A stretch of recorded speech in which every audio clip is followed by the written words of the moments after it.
would like to welcome everybody here today for the teaching on foundation practice today and tomorrow.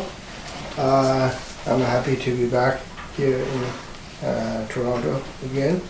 So the subject of the teaching for today and tomorrow is a preliminary practice of Vajrayana teaching, also preliminary practice on Tibetan Buddhist tradition and meditation in general. So there are many levels of preliminary practice. In other words, foundation practice.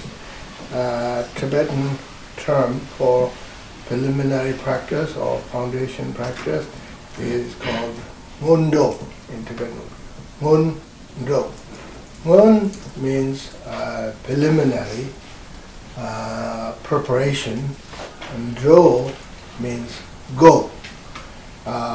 So the preliminary practice, foundation practice has to go first. In other words, has to be done first. This is the most important.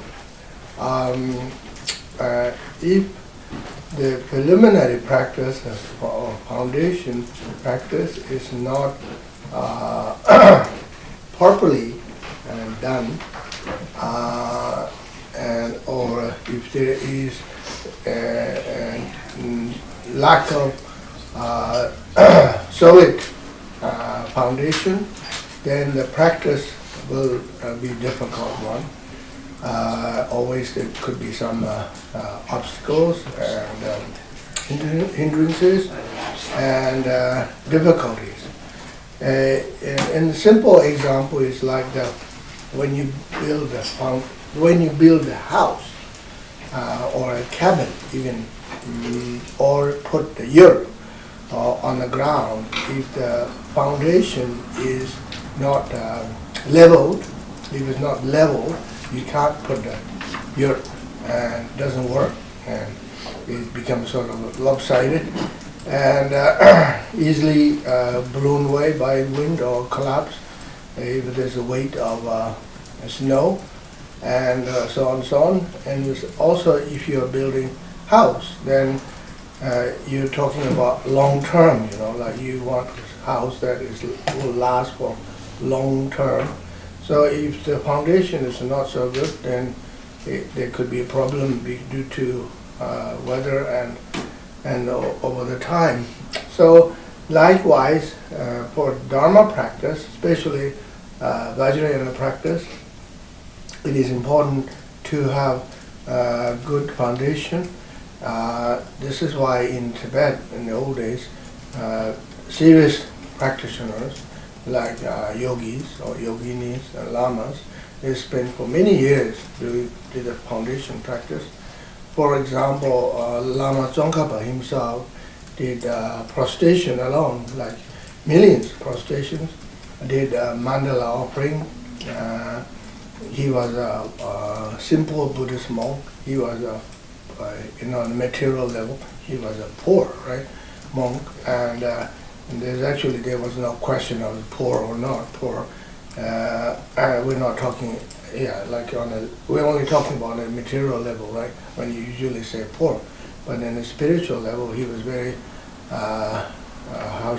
very resourceful, and he took vow of poverty, and so there's no question of poor or rich. So he didn't even have a mandala plate.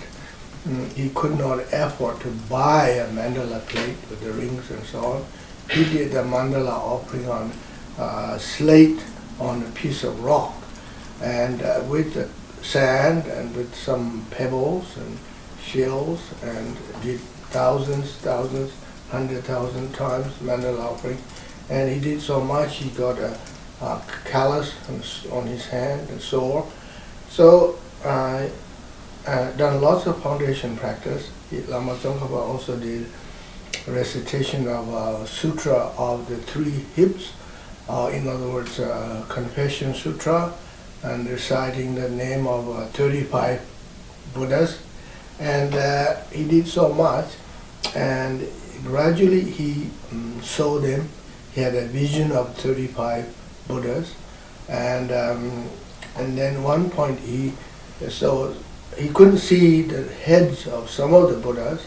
Then he had this insight, and he said Tathagata or Tathagata. He had those words, names of those, beginning of the names of the Buddhas, Tathagata, Shakyamuni Buddha, Tathagata, and gold light, and this and that, Tathagata, Naga King, and so forth. So then he had a vision of all 35 Buddhas, and so he done lots of foundation practice. And as you know, some of you know, may have read life story of Milarepa and 1,000 songs of Milarepa. You see in Milarepa's life story, Milarepa did a perfect Guru Yoga practice. He followed his Guru Marpa, and he did a Guru Yoga practice, followed Marpa's advice, and he did a construction work. Marpa advised him to build a temple with 9 stories. So Milarepa carried all these rocks on his back, mud, and he made a mud bricks, and carried some wood. He worked so hard, and all his shirts and clothing were torn, and even his hands got sores and his back got sores. He was so tired, exhausted, and he was so kind of like how should I say, got confusions, more confusion come, and he thought, is this the way to become enlightened? What is this? And if you just building houses and doing construction work like a slave, then everybody could become enlightened. All those slaves and people who work everywhere in Tibet and China and India. And then he realized, so I'm not a slave. No, this is wrong thinking. I'm doing this Guru Yoga, and I'm building a temple and purifying my karma. I have to purify my karma, and because I've done many wrong things when I was a young person. And then he worked very hard. Again, worked. So it took number of years. Imagine like building a 9-story house, with one person, by one person. Who can do that, right? He did it. So at some point he couldn't do anymore. He was so depressed, and he decided he wanted to commit suicide, jump in the river. So Marpa's wife, Dagmema, said, "Don't do that, son. You are going to be enlightened, and this is your foundation practice." 9-story, and symbolize 9 paths, or actually called 9 yanas, and you are building the 9 yanas, and so on and so forth. And so basically, what he was doing is he was practicing Guru Yoga, following the advice of Guru Yoga, which is Guru Yoga, right? Doesn't matter what he's actually doing physically. So this is a foundation practice, a preliminary practice.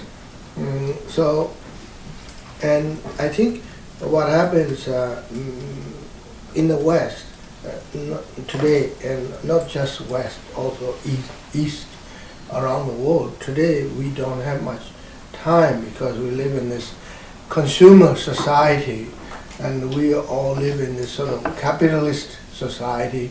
Now everywhere is a capitalist society, and even like Russia and China and India, it's all capitalist society, right? Capitalism. And the word socialism or communism, it doesn't really exist anymore. It's all capitalism. So everybody is forced, or there's so much pressure to make money, pay money, buy stuff, and spending money, and pressure from the society, because everybody's got an iPhone. Therefore I should get iPhone too. Otherwise, I'm not part of this earth. And the people think I'm living in the moon or somewhere, you know. I'm a weird person. Everybody should have one. So you feel like you have to buy one, and then keep buying more and more. And so on. We live in a capitalist society. So there is not much time to do the practice, foundation practice, preliminary practice. And therefore it is hard to accomplish realizations, right? You wonder why realizations doesn't come along, and or realization doesn't fall down from the sky and on my lap or in my mind, you know. And I know a lot of people here in this room has been practicing Dharma for the last 20 years, 15 years, 10 years, more or less. You can say I've been practicing Dharma for a number of years. Yes, you can say that because you do some practice every day, right? At least you do some sort of mindfulness meditation. But so we do what, there's no complaints, right? Okay, there's no criticism here. But we do what we can do, right? We're doing our best, you know. We all doing our best. Teachers doing their best, students doing their best. But as I said, we live in this consumer society, so we've got lots of pressure and busy life, and there's not so much space, time, and freedom for Dharma practice. So that's why I want to talk about today. First, we talk about outer preliminary practice and inner preliminary practice. There are different kind of preliminary practice in Tibetan Buddhist tradition. First, we talk about outer preliminary practice, and these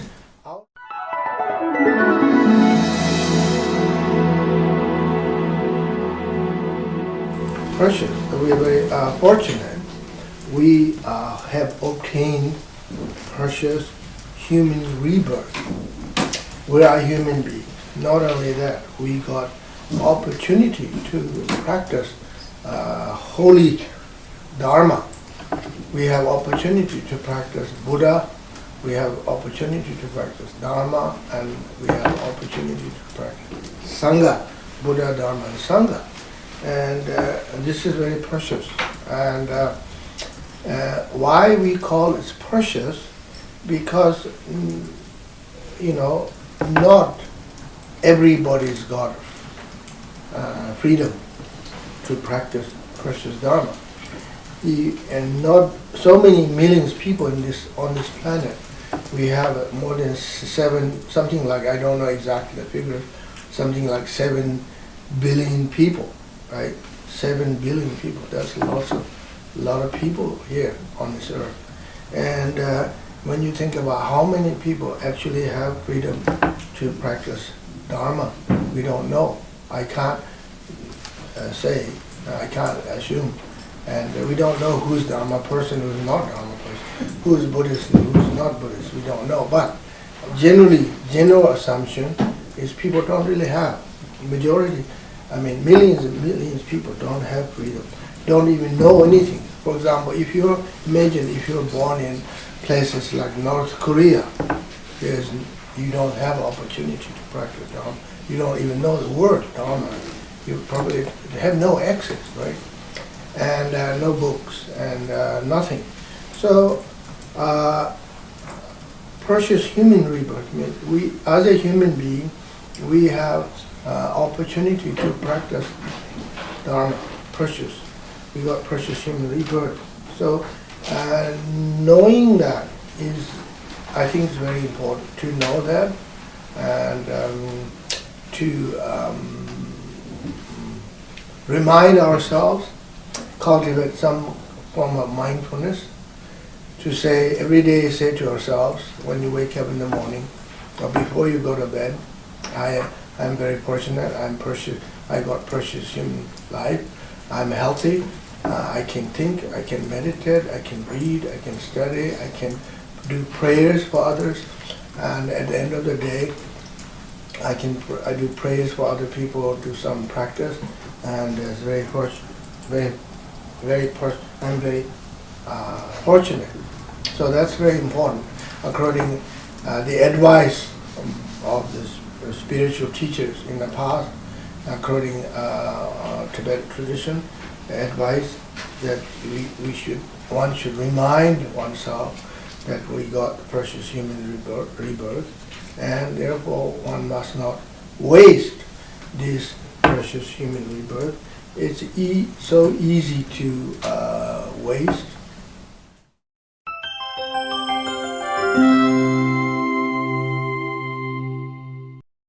Then the third outer preliminary practice is working on or meditation on karma. So now this is a big topic. I want to say just a few words about karma here. And word karma is like it's in the English dictionary almost now. You type on Google and karma right there, or people use the word karma a lot today, even in the newspapers, talking about karma. And so karma is a Sanskrit word, Tibetan word is a lay, very short word, lay. Lay means action and cause and effect. The law of cause and effect, according to Buddhist tradition, karma is cause of everything. And when we talk about, like little kids ask questions, where we come from and why are we here? They're big questions, right? Little kids with big questions, biggest questions. Why are we here? Where we come from? Where are we going? What is come from? Karma. Why we are here? We're here because of karma. Where are we going? So karma will take you wherever. We don't really have a choice. And 6 Dalai Lama's famous poem, he wrote this book called Love Song, and he says, I wish to go straight across the river, but because of the karmic current of the river, it took me downstream, down the river, and eventually fortunately ended up on nice river bank. I didn't drown, and I couldn't just go wherever I want, cross the river straight, because of the force of karma. So karma is very powerful, right? So according to Buddhism, karma is like equivalent of word God in Judeo-Christian term. We say karma. Karma is the creator of everything. Everything is result of karma and collective karma. And there's a term in the sutra. Tibetan word is le jikten na sok che. Le jikten na sok che means all the different kinds of planets, different kinds of world system, different stars, different moons. You go out and look out nighttime, you see millions, billions of stars out there. Where all these come from, where it's going, it's all come from the karma. Le jikten na sok che, all different world is come from the karma. Tene simpa tang di che. Simpa. Now, where is the karma come from? Karma comes from the mind. Karma comes from the consciousness. Consciousness creates karma. Like positive consciousness, negative consciousness, virtuous mind, non-virtuous mind, whatever mind you have creates karma. Like when you have a positive mind, you create positive karma, right? You get up in the morning, you have a good mind, peaceful mind, happy mind, healthy mind, loving, caring mind, and if you have that, and throughout the day, your day will be a good one, most likely. Even if you run into some nasty person or some rude person, you can practice patience, and it gives you opportunity to practice patience. That itself is good karma. So that nasty person is, maybe it's not nasty at all. Maybe he's a good person. But for you, because you got opportunity to practice Dharma, right? So all that comes from us, right? Doesn't matter he's nasty or not nasty. But we get a chance to practice Dharma. As long as from our side we have the good thought, good feeling, good reception, and so on. And And so we create a karma in our mind, right? So it's a collective karma, everything, karma. And action of the body, action of the speech, action of the mind is called karma. Right? So there are different kinds of karma. Karma is very complicated matter.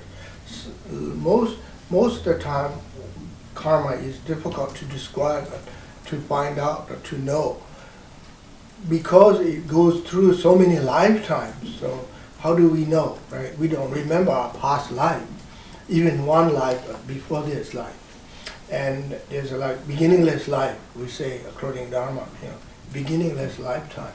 So how do we know everything? Maybe even if you ask somebody, like psychic person or clairvoyant, he or she could tell you something, but not everything. And karma can be very complicated, and because it goes through many lifetimes. But some karmas are also not so difficult. And you see, like especially in this life, I create a certain cause, and I can see the result ourselves. Oh, I did this. This is happening now to me. And someone asked me, and how do I know the karma? I have a good karma or bad karma? Or I said, I was joking. I said, you go down the highway, hitchhike. Then you know. You have a good karma or bad karma. And just go to the highway, hitchhike. And yeah, so so if somebody, you go down there, as soon as you're standing on highway with thumbs up like this, right? And somebody picks you up, right? And then means you got good karma, instant karma, and because it's instant. But then you don't know who's picking you up.